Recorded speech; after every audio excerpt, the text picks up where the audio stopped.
अर्थ श्री दुर्गा सप्तशती 13वां अध्याय। सुरथ और वैश्य को देवी का वरदान। ध्यान।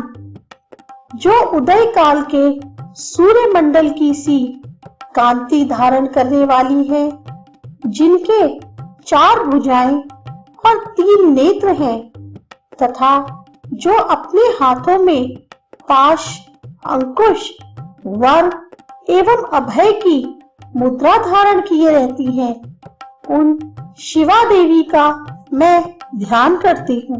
ऋषि कहते हैं, राजन, इस प्रकार मैंने तुमसे देवी के उत्तम महात्म्य का वर्णन किया, जो इस जगत को धारण करती हैं। उन देवी का ऐसा ही प्रभाव है। वे ही विद्या उत्पन्न करती हैं। भगवान विष्णु की माया स्वरूपा उन भगवती के द्वारा ही तुम ये वैश्य तथा अन्यान्य विवेकी जन मोहित होते हैं, मोहित हुए हैं तथा आगे भी मोहित होंगे। महाराज, तुम उन्हीं परमेश्वरी की शरण में जाओ। आराधना करने पर वे ही मनुष्यों को भोग, स्वर्ग तथा मोक्ष प्रदान करती हैं।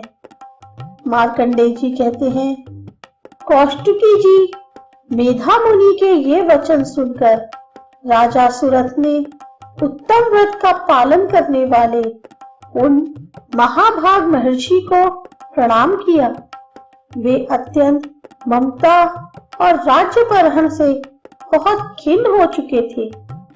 महामुनि इसलिए विरक्त होकर वे राजा तथा वैश्य तत्काल तपस्या को चले गए और वे जगदम्बा के दर्शन के लिए नदी के तट पर रहकर तपस्या करने लगे। वे वैश्य उत्तम देवी सूक्त का जप करते हुए तपस्या में प्रवृत्त हुए। वे दोनों नदी के तट पर देवी की मिट्टी की मूर्ति बनाकर पुष्प, धूप और हवन आदि के द्वारा उनकी आराधना करने लगे।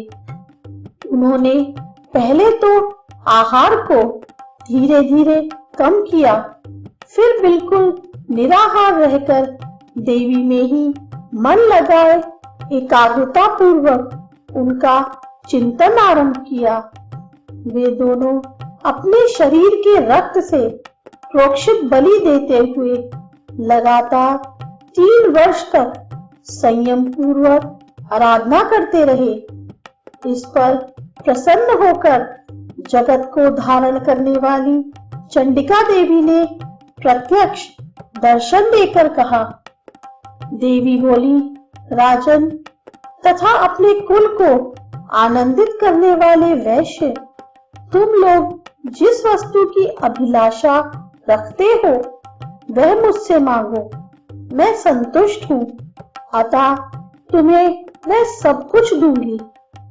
मार्कंडेय जी कहते हैं, तब राजा ने दूसरे जन्म में नष्ट न होने वाला राज्य मांगा तथा इस जन्म में भी शत्रुओं की सेना को बलपूर्वक नष्ट करके पुनः अपना राज्य प्राप्त कर लेने का वरदान मांगा।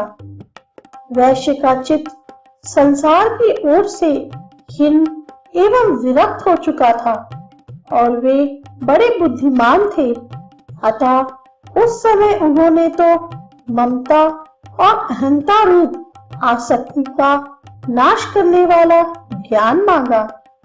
देवी बोली, राजन, तुम थोड़े ही दिनों में शत्रुओं को मारकर अपना राज्य प्राप्त कर लोगे। अब वहां तुम्हारा राज्य स्थिर रहेगा। फिर मृत्यु के पश्चात तुम भगवान विवस्वान के अंश से जन्म लेकर इस पृथ्वी पर सावर्णिक मनु के नाम से विख्यात होगे। वैश्वर्य, तुमने भी जिस वर को मुझसे प्राप्त करने की इच्छा की है उसे देती हूँ। तुम मोक्ष के लिए ज्ञान प्राप्त होगा। मार्कंडेय जी कहते हैं, इस प्रकार उन दोनों को मनोवांछित वरदान देकर तथा उनके द्वारा भक्ति पूर्वक अपनी स्तुति सुनकर देवी अंबिका तत्काल अंतर्धान हो गई। इस तरह देवी से वरदान पाकर क्षत्रियों में श्रेष्ठ सुरथ सूर्य से जन्म ले सावर्णी नामक मनु होंगे।